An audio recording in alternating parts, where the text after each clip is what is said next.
Welcome dear friends, welcome back to my channel from JP Yadav. आप सभी का मेरे इस चैनल पे स्वागत है। तो दोस्तों, आज के इस क्लास पे हम जो ब्लड रिलेशन रीजनिंग टॉपिक है उसका हम जो है कि ये आज का हमारा चौथा क्लास है। ठीक है, तो देखो आज के इस वीडियो पे हम जो रीजनिंग का ब्लड रिलेशन के जो रक्त संबंध के क्वेश्चंस है उस क्वेश्चंस को सॉल्व करेंगे। ठीक है ना। तो शुरू करेंगे और रीजनिंग के जैसे कि हमने प्रीवियस शेड्यूल में सॉल्व किया उसी तरीके से और भी क्वेश्चंस पेपर में जो क्वेश्चंस हैं उन्हीं क्वेश्चंस को सॉल्व करेंगे। ठीक है, तो चलो दोस्तों शुरू करते हैं। बट आगे बढ़ने से पहले मेरा नाम जान लो, मेरा नाम है जयप्रकाश शर्मा। आप सभी का मेरे इस चैनल फ्रॉम जेपी यादव पे स्वागत है। तो दोस्तों, आप सभी ये जो मेरा फ्रॉम जेपी यादव चैनल है इसमें मैं नेशनल मिस का मेरिट परीक्षा की तैयारी कराता हूँ। तो आप सभी NMMS और NTSC कॉम्पिटिशन एग्जाम की तैयारी करने के लिए आप सभी इस चैनल को सब्सक्राइब करके बेल आइकन के नोटिफिकेशन को ऑन कर लेना, ताकि आपको ऐसी जो भी अपडेट सबसे पहले मिलती रहे। ठीक है, और दोस्तों वीडियो कैसा लगा एंड क्वेश्चन में के दिन किस तरीके से सॉल्व कराया उस सभी का मैं जो है कि कमेंट सेक्शन में उसका अच्छा खासा जो है कि देखना चाहता हूँ। आप अच्छा सा कमेंट करना और वीडियो पसंद आएगा तो लाइक करना और अपने उन दोस्तों के साथ शेयर जरूर करना जो अभी नेशनल मिस और NTSC राष्ट्रीय परीक्षा कोच की तैयारी कर रहे हैं। ठीक है, तो ये वीडियो उनके लिए बहुत ही हेल्पफुल होगी, क्योंकि अभी रीजनिंग के जो महत्वपूर्ण टॉपिक है ब्लड रिलेशन, अभी मैंने जो रीजनिंग के जितने भी टॉपिक्स कराए हैं वे सभी महत्वपूर्ण हैं और उन सभी टॉपिक्स में से हर साल 5 से 8 प्रश्न आते हैं जो आपको हर साल 5 से 8 नंबर दिला सकता है। ठीक है, तो इन्हीं सभी टॉपिक्स के मिलकर आपका जो मेंटल एबिलिटी जो पेपर होता है भौतिक योग्यता वाला वो पेपर बनता है। ठीक है, तो इन्हीं सभी टॉपिक्स के बेस पे बनता है। तो आज के इस क्लास को शुरू करते हैं, है ना। और अच्छे से अपना ध्यान पूरा स्क्रीन पे रखना, क्लास पे रखना। ठीक है, और जब आपको समझ में आ जाएगा तो आपको बिना पेपर न तो कॉपी न तो पेन की जरूरत पड़ेगी, आप सीधा अपने माइंड से उस क्वेश्चंस को सॉल्व करके उसका आंसर डिफाइन करोगे। ठीक है, तो चलो आज के इस वीडियो को शुरू करते हैं बिना किसी देरी के। ठीक है, तो आप सभी को पता चल जाए कि आज के क्लास में क्या प्रिपरेशन होगी, ब्लड रिलेशन के क्वेश्चंस के जो कि प्रिपरेशन होगी। ठीक है, तो चलो शुरू करते हैं आज के इस क्लास को बिना किसी देरी के। और नए आए हो तो चैनल को सब्सक्राइब करना और अपने दोस्तों के साथ शेयर कर देना जो NMMS और NTSC कॉम्पिटिशन एग्जाम की तैयारी कर रहे हैं। ठीक है दोस्तों, तो चलो शुरू करते हैं आज के इस वीडियो को।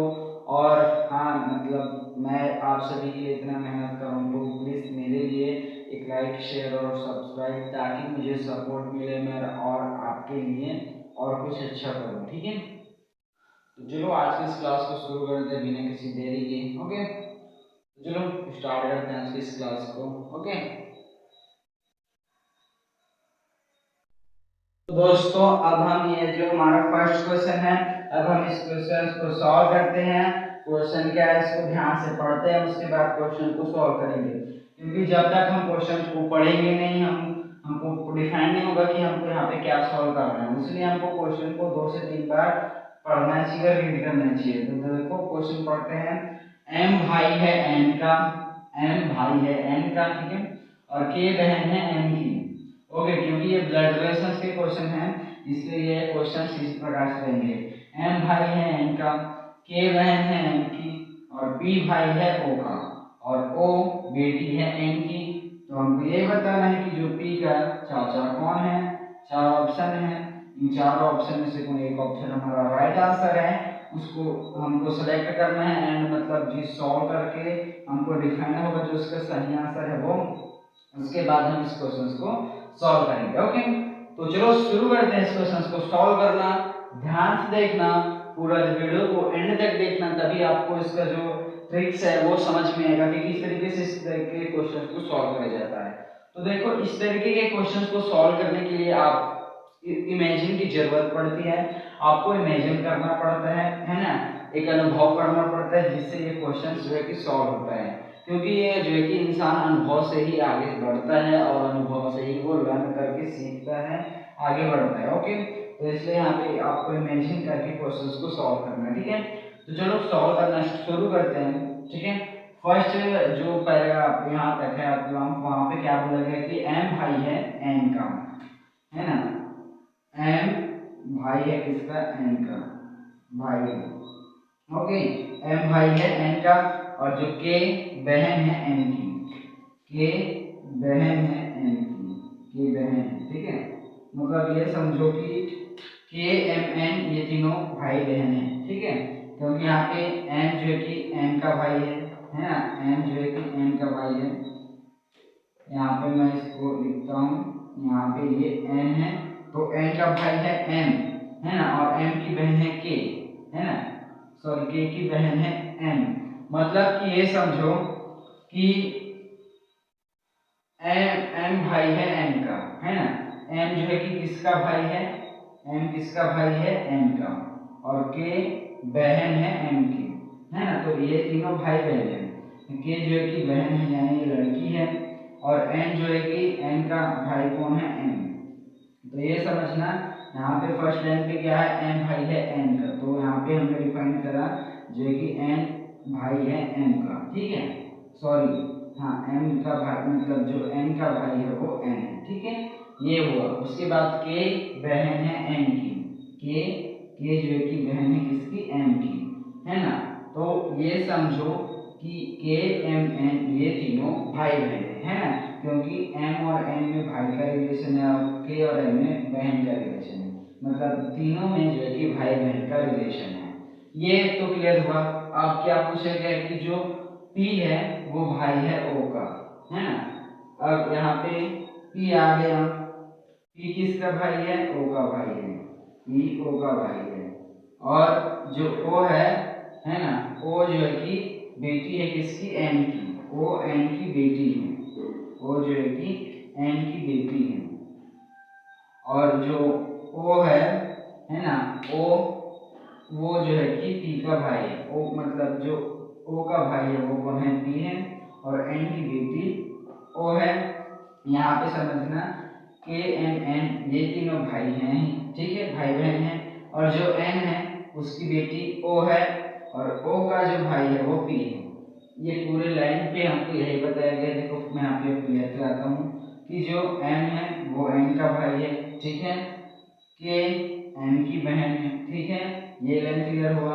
अब जो पी है वो ओ का भाई है, ओके, और जो एन है जो ओ है वो एन की बेटी है ना। अब हमको जो यहाँ पे पी है उसके चाचा कौन है ये बताना है, तो ध्यान से समझना, है ना, यहाँ पे देखो ये तीनों भाई बहन है ना, और इसके जो ये जो एन है उसकी बेटी है ओ, और इसका भाई है पी, तो ये दोनों भाई बहन हुए, तो एन की बेटी ओ और एन का बेटा पी, है ना, ये समझना, क्योंकि पी और ओ भाई बहन है, और जो ओ है वो एन की बेटी है, तो पी जो है कि एन का बेटा होगा, है ना, ये जो एन है उसका बेटा होगा पी, उसका बेटा होगा, ओके। अब हमको जो पी का चाचा है वो कौन है उसको बताना है, तो एक बार ध्यान से समझना, यहाँ पे हमको फर्स्ट लाइन पे डिफाइंड है कि एम जो है कि एन का भाई है, और के बहन है, के बहन है, के जो है कि बहन है, तो ये के जो है कि लड़की हो गई, के यहाँ पे लड़की हो गई, ठीक है, के यहाँ पे लड़की हो गई, के बहन है किसकी, एन की, है ना, और एन जो है कि भाई है एन का, तो यहाँ पे समझना जब एन का भाई एम है ना, एन का जो भाई है वो एन है, तो एन की जो बेटी है ओ, और उसका बेटा है पी, तो इन दोनों के चाचा, इन दोनों पी और ओ के चाचा, हमको यहाँ पे पी का चाचा पूछा है, तो जो पी का चाचा है वो एम होगा, क्योंकि एन और एम आपस में भाई है ना, एम और एन आपस में भाई हैं, भाई का रिलेशन है उनमें, ठीक है, और उनके देखो मतलब कि चाचा किसको बोलते हैं, अब जो है कि ये समझना, अपने अपने मतलब कि जो भी अपने भाई है ना, अब उस भाई के जो लड़के मतलब जो भी संतान पैदा होगा, बेटी या बेटी पैदा होगा, है ना, बेटी या लड़का है लड़की है जो भी पैदा होती है, तो उनके जो बच्चे हैं, मेरे भाई के जो बच्चे हैं वो मुझे चाचा बोलेंगे, तो सेम यहीं पे इसका भी कंडीशन है। यहाँ पे जो एन के जो संतान है, बेटी और बेटा है ना, एन की बेटी ओ है और एन का बेटा पी है, यानी कि पी और ओ भाई है, मतलब कि जो ओ है वो लड़की है और उसका भाई है पी, है ना। और ये तो क्लियर हो गया। तो देखो मतलब चाचा को किसे बोलेगा, ये जो एन का भाई है उसे बोलेगा। तो चाचा किसको बोलेगा, एन के भाई को।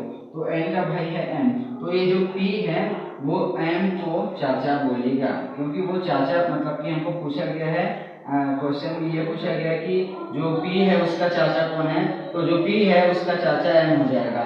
क्योंकि ध्यान से समझना, जो अपने भाई के बेटी और बेटा होते हैं, यानी कि उसके कोई संतान होते हैं, तो वो ही अपने एन के जो भाई है एम उसको ही चाचा बोलेगा। तो जो पी है उसका चाचा एम हो जाएगा, है ना, पी का चाचा एम हो जाएगा, है ना। ये तो डिफाइंड हुआ, है ना। तो ये क्वेश्चन इस तरीके से डिफाइंड हुआ, ये समझना, है ना। यहाँ पे एन और एम भाई हैं, ओके, और जो के है वो बहन है एन एम की, तो वो एन की भी बहन है, तो ये जो है कि लड़की हो गई के, ठीक है। और बात आई अब एन की बेटी ओ है और ओ का भाई पी है। तो ये देखो समझना, एन की जब बेटी ओ है तो ओ जो है कि मतलब ओ का भाई पी है, तो एन का बेटा पी हो जाएगा, ओके। अब जो पी है वो जो है कि चाचा किसको बोलेगा, वो अपने पापा के जो भाई हैं उसको चाचा बोलेगा। तो उनके पापा एन है और उनका भाई है एम, तो एम जो है कि फाइनल आंसर हो जाएगा और वो अपने पापा के भाई एम को ही चाचा बोलेगा। तो इसका जो फोर्थ ऑप्शन है एम, वो हमारा राइट आंसर हो जाएगा। तो इस तरीके से ये क्वेश्चन सॉल्व होता है। अब हम नेक्स्ट क्वेश्चन को सॉल्व करते हैं, है ना। तो ये समझ में आ गया तो मुझे जो कि इस वीडियो को लाइक करना और चैनल को सब्सक्राइब करना, ओके। तो चलो मैं अब जो है कि सेकंड क्वेश्चन को है कि सॉल्व कराता हूँ आज के क्लास का। तो दोस्तों अब हम क्वेश्चन सॉल्व करते हैं, ठीक है। ये जो है कि क्वेश्चन है, ये मतलब देखो ये जो है कि यहाँ से यहाँ तक पूरा पैराग्राफ है और इससे जो है कि कुल 5 क्वेश्चन दिए हैं, ब्लड रिलेशन के हैं। और ये पूरे जो टॉपिक्स के क्वेश्चन है पूरे ब्लड रिलेशन के ही हैं। ये पूरा यहाँ से यहाँ तक पूरा एक जो है कि ब्लड रिलेशन के, एक जो है कि ये सब जो कहानी दे दिए गए हैं और इससे हमको जो कि कुल 5 क्वेश्चन पूछे गए हैं और हमको सॉल्व करना है, ठीक है। तो चलो शुरू करते हैं इस क्वेश्चन को सॉल्व करना। सबसे पहले इसको अच्छे से पढ़ते हैं। A B C D E F एक 6 सदस्यीय परिवार के सदस्य है ना। ए बी सी डी ई और एफ ये जो है कि 6, ये कुल 6 जो है कि सदस्यीय परिवार के सदस्य हैं, ठीक है। और जो बी है वो सी का पुत्र है, परंतु सी जो है कि बी की मां नहीं है। ए और सी शादीशुदा जोड़े हैं। ई सी का भाई है और जो डी है वो ए की पुत्री है और एफ बी का भाई है ना। तो ये समझो कि A B C D F ये पूरे एक 6 सदस्यीय परिवार है और इसमें से जो बी है वो सी का लड़का है, परंतु जो सी है वो बी का मां नहीं है। बट ए और जो सी है वो शादीशुदा जोड़े हैं, वर और वधू हैं। बट यहाँ पे जो ई है वो सी का भाई है और जो डी है वो ए की पुत्री है और जो एफ है वो बी का भाई है, ठीक है। तो चलो इसको अब सॉल्व करना शुरू करते हैं। और हमारा फर्स्ट क्वेश्चन है कि परिवार में कुल कितने पुरुष सदस्य हैं, है ना। तो ये 4 ऑप्शन है और उन्हीं 4 ऑप्शन में से हमको कोई एक ऑप्शन सेलेक्ट करके आगे बढ़ना है, ठीक है। तो चलो क्वेश्चन सॉल्व करना शुरू करते हैं। देखो ये क्वेश्चन थोड़ा लॉन्ग होगा, है ना, इसको थोड़ा मतलब सॉल्व करने में थोड़ा दिक्कत जाएगा। इसको मतलब समझोगे तो थोड़ा लंबा प्रोसेस लगेगा, इसलिए मैं यहाँ पे साइड से मतलब आपको बताने के प्रयास करता हूँ, ठीक है। तो चलो इस क्वेश्चन को सॉल्व करना शुरू करते हैं। सबसे पहली बात, यहाँ पे जो ब्लड रिलेशन का ये जो टॉपिक्स का मैं लिखा हूँ उसको मैं मिटाता हूँ, क्योंकि मेरे को क्वेश्चन सॉल्व करने में थोड़ा बिग स्पेस चाहिए, इसलिए अब मैं इस क्वेश्चन को सॉल्व करता हूँ। अब इस पूरे पैराग्राफ को आपको एक छोटे से डेमो के रूप में, डायग्राम के रूप में आपको कन्वर्ट करना है और उसी से आपका क्वेश्चन बनेगा। एक बार मैं क्वेश्चन को और पढ़ के बता देता हूँ कि जो ए बी सी डी और ई एफ है वो जो है कि 6 सदस्यीय परिवार के सदस्य हैं और उसमें से जो बी है वो सी का लड़का है, लेकिन जो सी है वो बी की मां नहीं है, है ना। ए और सी शादीशुदा जोड़े हैं, वर और वधू हैं और जो ई है वो सी का भाई है, और जो यहाँ पे डी है वो ए की लड़की है, और जो एफ वो बी का भाई है ना। अब ये तो हमारा हो गया, जो ब्लड रिलेशन पे आपको जानकारी देनी थी वो दे दी। अब बात आती है क्वेश्चन पे। तो फर्स्ट क्वेश्चन है परिवार में कुल कितने सदस्य हैं, तो इसको हम अब सॉल्व करेंगे। जब इसको पूरा अच्छे तरीके से इसको कन्वर्ट करेंगे और अच्छे तरीके से इसको छोटे से डायग्राम के रूप में हम कन्वर्ट कर लेंगे, तब जाके हम क्वेश्चंस को सॉल्व कर पाएंगे। तो चलो ये काम हम जो है कि बिना देरी के शुरू करते हैं। पूरा ध्यान स्क्रीन पे रखना और अपने पढ़ाई के लिए जागरूक हो जाओ और अच्छे से तरीके से जो है कि तैयारी करके अपना जो नेशनल मिशन मेरिट परीक्षा की जो एग्जाम है उसको क्रॉस करके स्कॉलरशिप पाओ। मेरा जो है कि यही आप सभी के साथ कामना है। ठीक है, तो चलो अब हम क्वेश्चंस को सॉल्व करना शुरू करते हैं।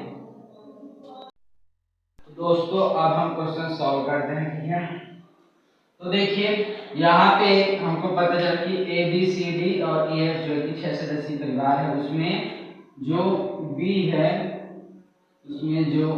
है वो सी का पुत्र है। ठीक है, पुत्र है कौन, जो बी है वो। ठीक है, जो बी है वो सी का पुत्र है। ठीक है, अब लेकिन जो सी है वो बी की मां नहीं है, मतलब कि ये इसका पिता है। मां नहीं है बोल रहे तो पिता है ना, ये दिमाग तो लगाओ। देखो ये बोल रहा है कि जो बी है वो सी का पुत्र है, ये बात तो क्लियर है। परंतु जो अब मतलब सी का पुत्र है तो वो हो सकता है कि वो अपनी माँ का पुत्र हो या अपने पिता का पुत्र हो। तो यहाँ पे बोला जा रहा है कि परंतु सी बी की माँ नहीं है। तो इससे क्लियर ये होता है कि जो सी है वो जो बी है ना, जो बी है वो सी का जो है कि मतलब जो सी है वो बी का पिता है। ये क्लियर हो गया। ठीक है, ये जो यहाँ पे हमको बताया जा रहा है कि जो बी है वो सी का पुत्र है, तो मतलब जो बी है वो इसका पापा है या मम्मी है। तो जो बी का जो यहाँ पे सी है ना, बी जो है कि सी का पुत्र बोला जा रहा है, तो वो यहाँ पे मतलब कि पुत्र उसका जो है कि पुत्र है, और जो सी है वो बी का पिता है ना। ये बात तो क्लियर हुआ, क्योंकि यहाँ पे बताया गया कि जो सी का पुत्र है वो बी है, लेकिन जो सी है वो बी की मां नहीं है। इससे क्लियर ये होता है कि देखो जो सी का पुत्र है वो बी तो है ही, है ना। इसके बाद ये क्लियर होता है कि जो बी के पिता है वो सी है। ठीक है, ये लाइन क्लियर हुआ। अब जो ए और सी हैं वो शादीशुदा जोड़े हैं, मतलब कि ये वर और वधू है। तो देखो ए और सी शादीशुदा जोड़े, तो देखो इसमें से आपको ये क्लियर होना चाहिए कि जो सी है वो पिता है, यानी कि वो लड़का है, यानी वो क्या हो गया वर, और जो बची ए वो जो है कि वो जाएगी वधू, है ना। वो जो है कि वधू हो जाएगी, वो जो है कि वधू हो जाएगी, है ना। कैसे हो जाएगी देखो ध्यान से समझना, ये उसकी पत्नी हो जाएगी, वधू या उसकी पत्नी हो जाएगी। देखो कैसे होगा समझना। हमको यहाँ पे बताया गया है कि जो बी है वो सी का पुत्र है, और जो सी है वो बी का पिता है ना। और यहाँ पे ये और बोला जा रहा है कि जो ए और सी है वो जो है कि शादीशुदा जोड़े हैं। तो उसमें से ए और सी शादीशुदा जोड़े हैं, तो उसमें जो सी है वो जो है कि बी का पिता है। तो देखो ये जो है कि पुरुष हो गया, अब बची ए, तो ए जो है कि महिला हो गई, वो जो है कि सी की पत्नी कौन है, ए। ये क्लियर हुआ। अब बात आई कि जो ई है वो सी का भाई है ना। सी का भाई कौन है, ई। सी का भाई कौन है, ई। ठीक है, ये यहाँ पे क्लियर हुआ। और जो डी है ना, वो डी, ये जो डी है वो ए की पुत्री है, ए की पुत्री है। ठीक है, पुत्री है। और जो एफ है वो बी का भाई है ना। एफ जो है कि बी का भाई है। ये यहाँ पे क्लियर हुआ। अब बात आती है ना। तो ये देखो ध्यान से समझना, यहाँ पे पूरा आपको फंड है, यहाँ पे पूरा समझाता हूँ। ए बी सी डी पूरे और ई एफ जो है कि पूरे 6 सदस्यीय परिवार हैं, उसमें जो बी है वो सी का मतलब जो बी है वो जो है कि सी का पुत्र है, यानी कि आप ये बोल सकते हो जो सी मतलब जो बी के पिता हैं वो सी है। यहाँ पे हमको ये भी बोला जाए कि जो सी है वो बी की मां नहीं है। इससे ये क्लियर होता है कि जो बी मतलब कि जो सी का पुत्र बी है, उसी प्रकार से हमको ये बोला जा रहा है कि जो सी है वो बी की मां नहीं है। तो जो सी है वो जो है कि बी के पिता हैं। ये क्लियर हुआ है ना। अब बात आती है ए और सी शादीशुदा जोड़े हैं। तो देखो उसमें से ए और सी शादीशुदा जोड़े कब होंगे, वर और वधु शादीशुदा जोड़े होते हैं, ठीक है। तो उसमें जो सी है वो जो है कि पिता है, यानी कि वो क्या हो गए पुरुष में। और जो बची ए जो है कि जो सी की पत्नी है वो जो है कि महिला है, वधु है ना। ये क्लियर हुआ। अब जो ए है वो यहाँ पे जो ए की पुत्री है वो डी है। ये क्लियर हुआ। ए की पुत्री कौन है, डी है ना। और जो वो जो यहाँ पे सी है उसका भाई है ई, और जो बी है उसका भाई है एफ। अब हमको ये पूछा जा रहा है कि परिवार में कुल कितने पुरुष सदस्य हैं। तो ध्यान से समझना, सी का पुत्र कौन है, बी। तो पुत्र है ये, तो ये लड़का हो गया, ये बी हुआ एक, ठीक है। अब यहाँ पे सी मतलब कि जो सी जो है कि बी के पिता है, तो यहाँ ये भी लड़के हुए, मतलब कि पुरुष कैटेगरी में आ गए। तो सी और बी दो हो गए, दो पुरुष हो गए, सी और बी दो पुरुष, ठीक है। अब जो बी का भाई है वो एफ है, तो एफ हो गया तीन पुरुष, और जो सी का भाई है वो ई, तो ये हो गया चार पुरुष। अब जो बची ए और डी, ये जो है कि महिलाएं हैं। ए जो है कि सी की पत्नी है, और जो डी है वो ए की पुत्री है। तो यहाँ पे जो बी सी ई एफ ये जो है कि पुरुष सदस्य हैं, है ना। कैसे हुए, क्योंकि जो सी का पुत्र है वो बी है, और जो सी है वो बी के पिता है।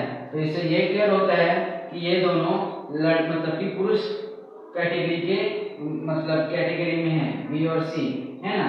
और जो सी का भाई है वो ई है, तो ये भी तीसरे हो गए, तीसरे नंबर के हो गए पुरुष। अब जो बी का भाई है वो एफ है, तो ये हो गए चार। तो ये कुल बी सी ई एफ, ये कुल जो है कि इस 6 सदस्यीय परिवार में बी सी ई एफ ये जो है कि 4 पुरुष सदस्य हो गए। तो ये हमारा फाइनल आंसर इसमें क्या होगा, 4 हो जाएगा, है ना। परिवार में कुल कितने पुरुष सदस्य हैं, तो परिवार में कुल 4 पुरुष सदस्य हैं। तो इस तरीके से इसका ये पहला क्वेश्चन सॉल्व होता है। अब इसका जो दूसरा क्वेश्चन है अब हम उसको सॉल्व करते हैं, है ना। दूसरा क्वेश्चन क्या पूछा गया है, मैं उसको देखता हूँ और उसके बाद आपको यहाँ पे सॉल्व कराता हूँ। यहाँ पे बी की माँ कौन है ये पूछा गया है। बी की माँ कौन है, हमको ये पूछा जा रहा है यहाँ पे कि बी की माँ कौन है। सेकंड क्वेश्चन है, इन 4 ऑप्शन है, ऑप्शन देख लो। पहला ऑप्शन है ए, दूसरा ऑप्शन है डी, एंड तीसरा ऑप्शन है ई, ठीक है, और चौथा ऑप्शन है एफ। अब इन 4 ऑप्शन में कोई एक ऑप्शन हमारा फाइनल आंसर होगा और उसको हमको सिलेक्ट करके आगे बढ़ना है। तो बी की माँ कौन है, तो यहाँ पे हमने पहले से डिफाइन कर रखा है। देखो जो बी है वो सी का पुत्र है, यानी कि जो सी है वो बी के पिता है, और यहाँ पे ए और सी शादीशुदा जोड़े हैं। तो इसमें से ये पता चल गया कि जो सी है वो जो है कि पुरुष है, और जो ए है वो सी की पत्नी है, वधु है ना। तो देखो ध्यान समझना, जब जो बी है, जो बी मतलब कि जो सी है, सी के पुत्र कौन है, बी है। यहाँ पे सी का पुत्र कौन है, बी। ये बात क्लियर हुआ, है ना। तो जो बी है वो किसका लड़का है, सी है। सी का मतलब कि जो सी है वो बी का पिता है ना। ये बात तो क्लियर हुआ। अब इसके जो पिता है उनकी पत्नी कौन है, ए। तो देखो ये इनकी पिता हुए, तो अब इनके पिता की पत्नी ए है, तो ये इनकी माँ होंगी ना, है ना। ये इनकी माँ होगी। कैसे होगी, देखो ध्यान से समझना। आप अपने मतलब कि जो पापा है उनकी पत्नी को माँ ही तो बोलते हो। ध्यान से समझो, अपनी पापा की जो पत्नी उसकी माँ, उसको माँ ही तो बोलते हो, है ना। क्योंकि यहाँ पे जो बी है, यहाँ पे जो बी है उसके पिता सी हैं, है ना, और उनके पिता सी की पत्नी ए हैं। तो देखो वो जो है कि मतलब वो जो है कि ए को मम्मी बोलेगा। यहाँ पे हमको पूछा जा रहा है कि जो बी की माँ है वो कौन है, तो बी की माँ ए होगी। कैसे होगी, यहाँ पे सी उनके पिता हैं और ए और सी शादीशुदा जोड़े हैं, है ना। तो यहाँ पे पता चला गया है कि ए और सी शादीशुदा जोड़े हैं, उसमें से सी जो है कि पुरुष है, तो ए महिला होगी, है ना। अब यहाँ पे जो बी है मतलब कि उसके पिता सी हैं, तो ये उनकी माँ ए होगी ना, क्योंकि ये महिला की सदस्य में है और ये पुरुष सदस्य में है। और शादीशुदा जोड़े पुरुष और महिला दोनों मिलकर ही बनते हैं। और यहाँ पे ये क्लियर हो गया है कि जो बी के पिता है वो सी हैं और जो सी के जो एक इनके पिता हैं और उनकी पत्नी ए हैं, तो हम माँ को किसको बोलते हैं, अपने जो पिता हैं उनकी पत्नी को। तो इसके जो सी के पिता मतलब कि ये जो बी है उसके पिता सी हैं और उनकी पत्नी ए हैं, तो हम जो यहाँ पे बी है उसकी माँ ए हो जाएगा, जो ए है मतलब ए जो है कि बी की माँ हो जाएगी। तो इसका फाइनल आंसर ए हो जाएगा। इस तरीके से ये क्वेश्चन सॉल्व होता है ना। ये मैंने आपको एक्सप्लेन किया तो आपको समझ में आ गया होगा होप्सो, है ना, है ना। तो समझ में आया होगा, तो अगर समझ नहीं आया होगा तो कमेंट सेक्शन में बताना, और समझ आ गया हो तो लाइक करना, ओके, वीडियो को, और अपने दोस्त के साथ शेयर करना। एक बार और आपको समझाता हूँ। यहाँ पे बी की माँ कौन है ये पूछा जा रहा है, तो यहाँ पर ध्यान से समझना, जो बी के पिता है वो कौन है, सी है, और ए और सी शादीशुदा जोड़े हैं। तो उसमें से सी मतलब कि पुरुष है, और तो ए क्या होगी, महिला होगी, क्योंकि महिला और पुरुष को मिलाकर ही शादीशुदा जोड़े बनते हैं। तो इसमें पता चल गया कि जो सी है जो वो जो कि बी के पिता है, तो सिंपल सी बात है, जो ए जो है कि बी की माँ होगी, तो वही हमारा फाइनल आंसर होगा। तो इस तरीके से ये इसका सेकंड क्वेश्चन सॉल्व होता है।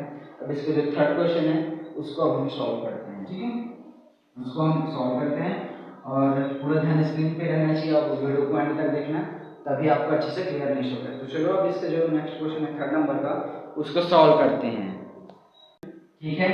अब इसमें क्या पूछा जा रहा है कि ए के कितने बच्चे हैं, यानी कि ए के कितने संतान हैं, उसके कितने बच्चे हैं।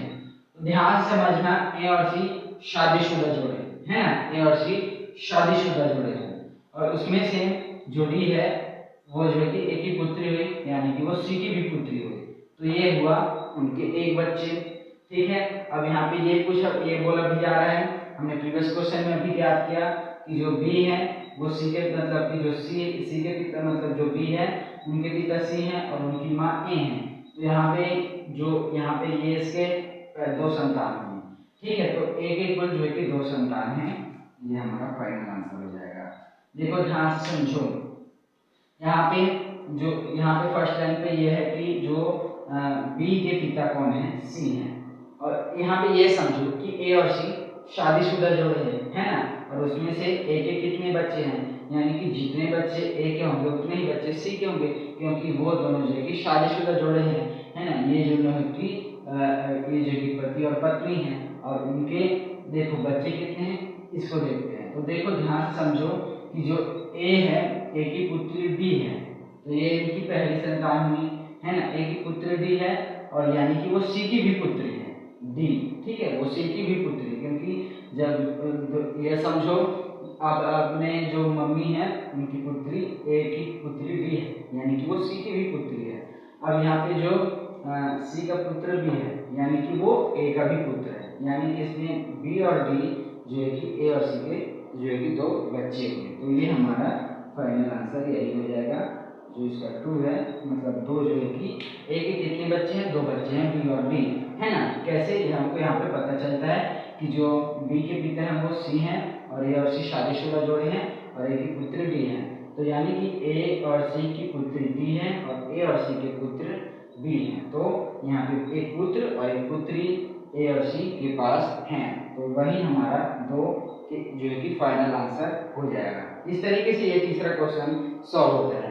अब हम जो इसका चौथे नंबर का क्वेश्चन है उसको सॉल्व करते हैं। इस तरीके के क्वेश्चन में जब आप ऐसा बना लोगे ना, तब आपको बड़ा इजीली पड़ता है क्वेश्चन को सॉल्व करने में, ठीक है। तो ये इसका आखिरी क्वेश्चन है, ठीक है। तो चलो उसके बाद हम अपने नेक्स्ट क्लास में मिलेंगे, है ना। अब यहाँ पे इसका चौथा क्वेश्चन है वो जो कि आखिरी है कि डी का खाली स्थान है, ठीक है। यहाँ पे ऑप्शन है, पहला पिता, दूसरा भाई, और तीसरा दिया है चाचा, ठीक है। ये तीन ऑप्शन है, इसमें कुल तीन ऑप्शन दिए हैं। अब देखो ध्यान से समझना, यहाँ पे जो ए और सी की पुत्री कौन है, डी है ना, ए और सी की पुत्री कौन है, डी है, और हमको यहाँ पे पूछा जा रहा है कि डी और ई में क्या संबंध है। तो ये समझना ए और सी की पुत्री बी है ना, और जो सी का भाई है वो, सी का भाई कौन है, ई है, और हमको ए और डी में संबंध पूछा जा रहा है। तो ये बात समझना, हम चाचा किसको बोलते हैं, हम चाचा अपने जो पिताजी हैं उनके भाई को चाचा बोलते हैं। तो ए और सी की पुत्री डी है ना, सी, ए और सी की पुत्री कौन है, डी है, और जो सी का भाई है वो ई है। तो ये जो डी लड़की है वो ई को चाचा बोलेगा। कैसे बोलेगा, क्योंकि जो सी उनके पिता हैं, है ना, सी उनके पिता हैं, उनका भाई है ई, और अपने पिताजी के भाई को ही चाचा बोलते हैं, है ना। ये हमने रिश्तेदार के बेसिक इंफॉर्मेशन में जाना है ना। तो ये इसका जो चाचा है वही हमारा फाइनल आंसर हो जाएगा, ठीक है। जो तीसरा हमारा चाचा ऑप्शन यहाँ पे दिया है वही हमारा फाइनल आंसर होगा। कैसे हो गया, आपको समझ में आ गया होगा, ध्यान से समझना यहाँ पे, क्योंकि ए और सी की पुत्री डी है ना, ए और सी की पुत्री डी है, और जो सी के मतलब जो डी लड़की है उनके पिता कौन है, सी है ना, और उनके पिता सी का भाई है ई। तो जो लड़की जो डी है वो अपने पिता के भाई को ही चाचा बोलेगा, है ना। तो हमको यहाँ पे पूछा ये जा रहा है कि जो ई है वो डी का क्या है, मतलब कि डी का चाचा है ना। जो डी जो कि लड़की है, किसकी लड़की है, सी की, मतलब सी की पुत्री है कौन, डी, और जो सी का भाई है कौन, ई, तो वो अपने पिताजी के भाई को क्या बोलेगा, चाचा बोलेगा। तो वही हमारा राइट आंसर हो जाएगा। तो ये इस तरीके से ये सभी क्वेश्चन सॉल्व होते हैं। और आज के इस क्लास में इतना ही दोस्तों, मिलते हैं नेक्स्ट क्लास में, तब तक के लिए share, subscribe and like. And दोस्तों मुझे मेरे इस चैनल को सपोर्ट कीजिए प्लीज़, इस चैनल को जितना से हो जाए शेयर करो, सब्सक्राइब करो, लाइक करो, ठीक है। आप सभी से यह विनती है। और दोस्तों आज के इस क्लास में इतना ही, मिलते हैं अपने एनएमएमएस और एनटीएससी के नेक्स्ट क्लास में रीजनिंग के नए टॉपिक्स के साथ। ओके, तो तब तक के लिए best of luck and keep study and share, subscribe and like. मिलते हैं अगले वीडियो में।